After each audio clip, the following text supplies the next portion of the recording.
Assalamualaikum warahmatullahi wabarakatuh. Alhamdulillah wassalatu wassalamu ala Rasulillah wa ala alihi wa sahbihi wa mawala. La haula wala quwata illa billah. Rabbi shrah li sadri wa yassir li amri wahlul 'uqdatam min lisani yafqahu qawli, amma ba'du. Yang saya hormati Bapak Kepala MAN 4 Cirebon, Bapak Muhammad Isra Mutamarullah SPD MA. Yang saya hormati Dewan Guru Karyawan MAN 4 Cirebon, dan yang saya cintai anak-anakku peserta didik baru tahun pelajaran 2001-2022. Semoga kita senantiasa dalam lindungan Allah Subhanahu wa taala dan selalu mendapatkan syafaat dari baginda kita Nabi Muhammad sallallahu alaihi wasallam. Peserta Matsama, masa orientasi siswa madrasah yang saya cintai. Pada kesempatan ini perkenalkan terlebih dahulu, nama saya Qasim selaku Wakil Kepala Bidang Kurikulum yang beralamat di Kecamatan Babedilan, Kabupaten Cirebon. Dalam hal ini, saya selaku kurikulum akan menyampaikan beberapa hal materi. Pertama tentang jurusan atau peminatan di MAN 4 Cirebon. Yang kedua akan kami sampaikan juga tentang kurikulum atau mata pelajaran yang nantinya akan dipelajari atau diajarkan oleh guru-guru MAN 4 Cirebon. Ketiga, kami sampaikan tentang program unggulan MAN 4 Cirebon. Dan yang keempat, tentang metode atau model pembelajaran. Anak-anakku sekalian yang Bapak cintai, tentang jurusan yang ada di MAN 4 Cirebon. Ini didasarkan atas keputusan Menteri Agama Republik Indonesia nomor 184 tahun 2019, yaitu tentang pedoman implementasi kurikulum. Adapun jurusan yang ada di MAN 4 Cirebon, tentunya ini pada anak-anak sekalian dalam pengambilan jurusan juga harus selektif, harus hati-hati, harus dihubungkan pula dengan cita-cita masing-masing dari adik-adik semua. Karena manakala salah pengambilan jurusan ini, maka akan berakibat harapan keinginan ke depan yang dicita-citakan akan mengalami masalah. Jurusan yang pertama yaitu jurusan matematika dan ilmu pengetahuan alam yang kita kenal dengan MIPA, yang sebelumnya adalah program IPA. Nah, bagi adik-adik yang punya cita-cita ingin ke kesehatan atau kedokteran, atau yang dalam hal ini tentang tenaga medis, disarankan untuk masuk kepada jurusan MIPA. Yang kedua, jurusan ilmu pengetahuan sosial atau yang kita kenal dengan IPS. Ini tentunya bagi peserta didik yang memiliki keinginan untuk melanjutkan perguruan tinggi ataupun dia bekerja di lembaga-lembaga sosial, ekonomi, dan juga yang lainnya. Jurusan yang ketiga adalah budaya dan bahasa. Kita singkat dengan BB. Lebih cenderung kepada mereka-mereka yang memiliki kemampuan untuk berbahasa, baik itu bahasa internal, daerah, bahasa nasional, juga bahasa internasional. Dan yang terakhir, yang keempat adalah jurusan keagamaan. Dalam hal ini bagi peserta didik yang akan lebih mendalami lebih jauh lagi tentang wawasan atau pengetahuan agamanya, dipersilakan untuk masuk ke jurusan agama. Kemudian dari 4 jurusan itu, mata pelajaran yang akan dipelajari oleh masing-masing jurusan ada yang sama dan ada pula yang berbeda. Ya. Yang sama dalam hal ini dari semua jurusan yang ada, baik itu jurusan MIPA, jurusan IPS, jurusan budaya dan bahasa, dan juga jurusan keagamaan, ini ada kelompok A yaitu umum, kelompok B umum, ya. Ini yang dipelajari oleh semua jurusan. Ada kelompok C yaitu peminatan khusus untuk jurusan itu sendiri. Jurusan MIPA tentunya berbeda ya mata pelajaran dengan jurusan IPS. Jurusan IPS juga tentunya berbeda dengan jurusan bahasa dan budaya, dan juga berbeda dengan jurusan keagamaan. Kemudian yang keempat yaitu mapel pilihan. Ya, mapel pilihan diantaranya ya adanya informatika. Baik, kita melanjutkan kepada materi selanjutnya, yaitu mata pelajaran apa sajakah yang diajarkan di masing-masing jurusan. Sebagaimana saya sampaikan tadi bahwa kelompok A ataupun umum ini diajarkan kepada semua jurusan.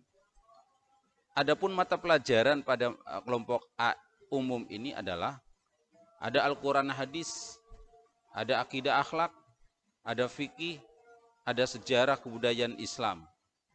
Ya, ini yang kita kenal dengan mata pelajaran pendidikan agama Islam. Yang kemudian yang kedua adalah pendidikan Pancasila dan kewarganegaraan atau PPKN.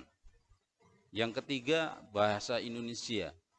Yang keempat adalah bahasa Arab, kelima matematika, keenam sejarah Indonesia, dan ketujuh adalah bahasa Inggris.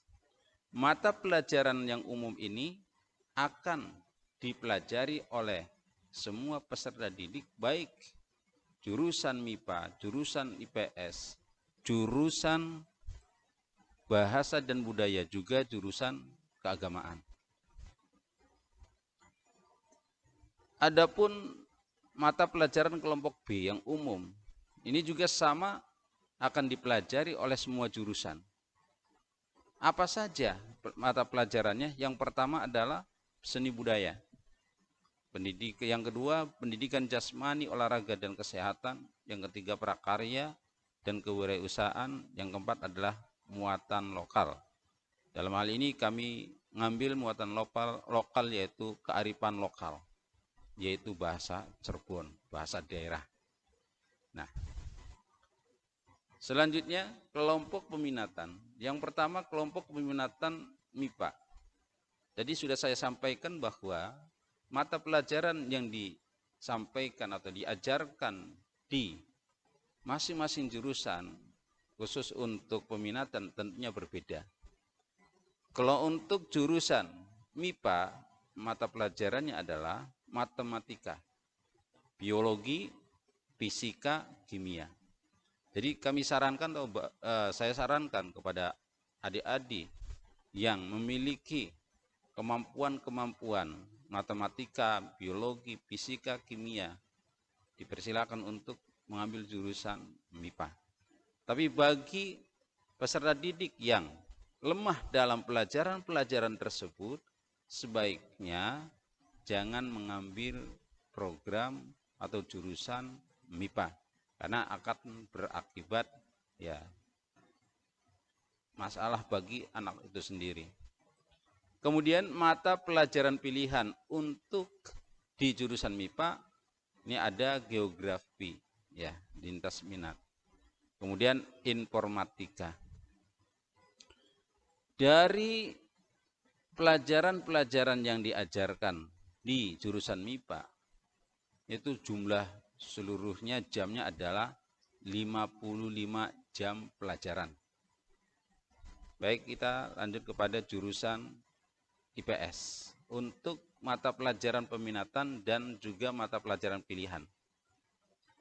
Perhatikan secara sesama ya untuk kelompok C peminatan program jurusan IPS.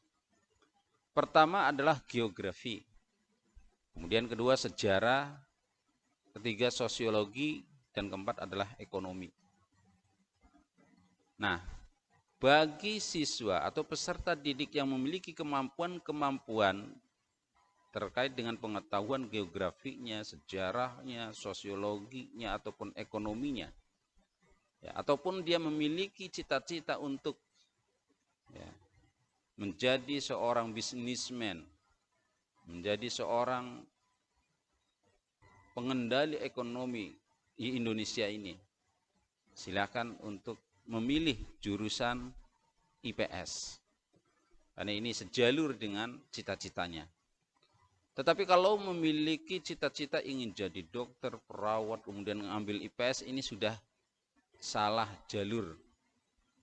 Nah, kemudian ada mata pelajaran pilihan di program IPS yaitu biologi.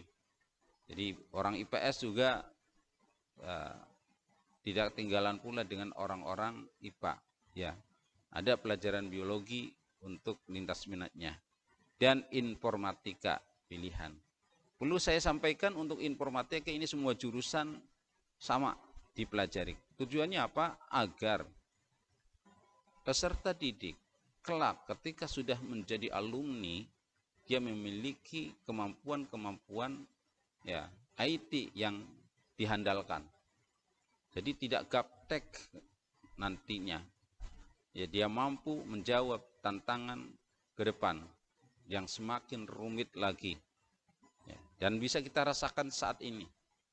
Saat ini dalam kondisi pandemi COVID-19 ini kita menggunakan ya IT. Ketergantungan kita kepada IT, baik itu dunia pendidikan ataupun ya cabang-cabang lainnya. Untuk jurusan bahasa dan budaya itu mata pelajaran adalah bahasa dan sastra Indonesia, kemudian bahasa dan sastra Inggris, bahasa dan sastra asing lainnya. Untuk bahasa sastra asing lainnya ini mengambil bahasa Jepang. Kenapa? Diharapkan alumni ataupun nantinya dia memiliki kemampuan-kemampuan bisa berbahasa Jepang walaupun basic, dan diharapkan advance-nya dan kemudian tingkat lanjutnya, sehingga kalau ada keinginan mau belajar atau melanjutkan ke negara lain yaitu khususnya Jepang tidak ada kendala. Kemudian antropologi. Nah, tentunya siswa-siswa ataupun peserta didik yang memiliki kemampuan dalam berbahasa, dia memiliki kemampuan-kemampuan berbicara, sebaiknya kami sarankan untuk masuk ke program bahasa. Karena akan sangat mendukung sekali untuk cita-citanya. Apalagi yang ingin jadi reporter, ingin menjadi guide, ingin menjadi ya orang-orang yang bisa menunjukkan ya di wisata atau yang kita sebut guide lah itu. Kemudian ada mata pelajaran pilihan, mata pelajarannya adalah sosiologi ya. Ini juga untuk mendukung bagaimana nanti dia berinteraksi dengan masyarakat, dan juga informatika sebagai pembekalan dia ya dalam dunia IT-nya. Nah, yang terakhir adalah kelompok peminatan yaitu jurusan keagamaan. Yaitu yang pertama ilmu tafsir, ilmu hadis, usul fikih, dan bahasa Arab. Nah, tentunya ilmu tafsir, ilmu hadis, usul fikih, bahasa Arab ini dalam rangka untuk pendalaman wawasan mereka ya dalam keagamaannya. Didukung tadi di atas yaitu pelajaran umum ada Al-Quran, hadis, fikih, SKI, kemudian sejarah budayaan Islam tadi SKI, ditambah lagi dengan ilmu tafsirnya, ilmu hadisnya, usul fikihnya, dan bahasa Arab. Dengan modal ini Semoga anak-anak yang khususnya jurusan keagamaan ini bisa lebih mendalam lagi tentang pemahaman agamanya, ilmu tafsir, ilmu hadis. Tentunya ini bagaimana kita tahu mencari metode bagaimana mengetahui hadis ini sahih, hadis ini mutawatir, hadis ini doif dan lain sebagainya. Juga tentang usul fikih, bagaimana dia mencari sumber-sumber hukum yang valid. Ini tentang usul fikih. Bahasa Arab juga itu satu pendukung bagaimana kita mempelajari ya pengetahuan yang tentunya yang menggunakan bahasa Arab. Sebagai umat Islam, kita juga berpedoman pada Al-Quran. Al-Quran menggunakan bahasa Arab. Ada program pilihan, nah, pilihannya adalah sosiologi, lintas minat, agar nantinya bisa berkomunikasi, bisa bermasyarakat secara luas. Dan yang terakhirnya adalah informatika. Walaupun anak agama tetapi tidak gagap teknologi untuk masa depannya. Karena kita belajar saat ini bukan untuk menghadapi tantangan saat ini, tapi menghadapi tantangan ke depan seperti apa. Kalau saat ini seperti ini, bagaimana ke depannya akan lebih ya menantang lagi.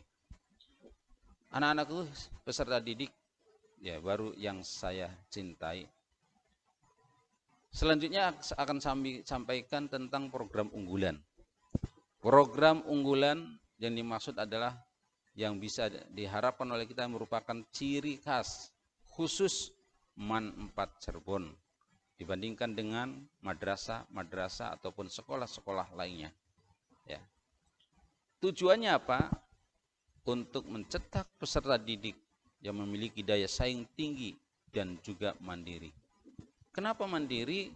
Karena dia sudah diberikan wawasan, pengetahuan, skill, pengetahuan, keterampilan di MAN 4 ini. Apa saja program unggulan MAN 4 Cirebon? Yang pertama, tahfidz. Ya, tahfidzul Quran, menghafal Al-Quran. Bagi siswa dan siswi yang memiliki keinginan untuk menghafal Al-Quran, kami fasilitasi dengan adanya program tahfidz. Yang kemudian kedua, keterampilan. Dalam hal ini ya adanya tata boga. Tapi untuk keterampilan susulan kami sudah merancang, yaitu keterampilan menjahit. Kemudian ada program robotik, pembuatan robot walaupun kecil-kecilan untuk mengikuti agar kita pun tidak tertinggal dengan sekolah-sekolah lain, bisa mengikuti kontes-kontes baik yang sifatnya lokal ataupun ya dunia. Kemudian ada MyRace. MyRace itu diantaranya penelitian yang kami mempersiapkan peserta didik agar mereka-mereka yang ingin melanjutkan ke perguruan tinggi agar sudah lebih siap lagi ya untuk menghadapinya. Ya. Kemudian ada program belajar mengemudi mobil. Kenapa kami ini kan? Karena tuntutan saat ini kita pun tidak menafikan diri, kita harus bisa ya memegang alat-alat transportasi di antar mobil. Dan program teknik komputer jaringan. Di dalam program teknik jaringan juga di sana terdapat multimedianya. Ya, kita akan membuat podcast agar ya, karena saat ini bisnis digital itu sangat menjanjikan sekali. Anak-anakku sekalian yang Bapak cintai, dengan adanya program unggulan diharapkan alumni MAN 4 Cirebon mampu bersaing baik di dunia pendidikan yang lebih tinggi ataupun di dunia kerja. Untuk siswa-siswi yang melanjutkan ke perguruan tinggi, kami juga memfasilitasinya agar mereka bisa masuk ke perguruan tinggi negeri. Bagi mereka yang tidak melanjutkan ke perguruan tinggi atau berminat untuk mencari pekerjaan, kami juga membentuk suatu badan atau bursa kerja khusus atau BKK. BKK Man 4 Cirebon. Yang tujuannya adalah BKK tersebut bisa memfasilitasi antara dunia industri dengan madrasah, sehingga madrasah tidak tertinggal informasi terkait dengan lowongan pekerjaan. Dan alhamdulillah tahun ajaran ini BKK atau Bursa Kerja Kursus Sejahtera Man 4 Cirebon sudah diresmikan. Metode atau model pembelajaran yang akan kami sampaikan sesuai dengan SKB 4 Menteri bahwa dalam kondisi pandemi atau PPKM sekarang ini, maka pembelajaran bisa dilakukan dengan cara yang pertama, pembatasan tatap muka, terbatas dengan tetap menerapkan protokol kesehatan bagi masyarakat, ya, khususnya madrasah, sekolah yang berada di zona kuning dan hijau. Ya. Kemudian yang kedua, pembelajaran jarak jauh atau daring bagi madrasah atau sekolah yang berada di zona merah. Saat ini kita belum bisa memprediksi secara tepatnya ya akan kondisi daerah khususnya Pabuaran ini. Karena saat ini masih zona merah, maka kami terpaksa menggunakan ya daring dengan merujuk ya dengan menggunakan aplikasi pembelajaran yaitu e-learning ya yang disediakan oleh Kementerian Agama. Bagi siswa dan siswi ataupun guru yang akan mengikuti program daring ini bisa membuka websitenya yaitu https elearning.man4cirebon.sch.id ya. Ini pun bila dalam kondisi tertentu guru dapat menggunakan metode lain ataupun yang dari Google Form ataupun WA ataupun sebagainya. Tapi lebih terarah lagi, terfokus pada e-learning Man 4 Cirebon. Nah, kemudian kegiatan pembelajaran dalam hal ini ada 3 bagian. Pertama, pembelajaran di saat normal ini dilakukan dari jam 7.00 sampai dengan jam 14.45 atau jam 2.45. Kalau dalam kondisi normal. Ya.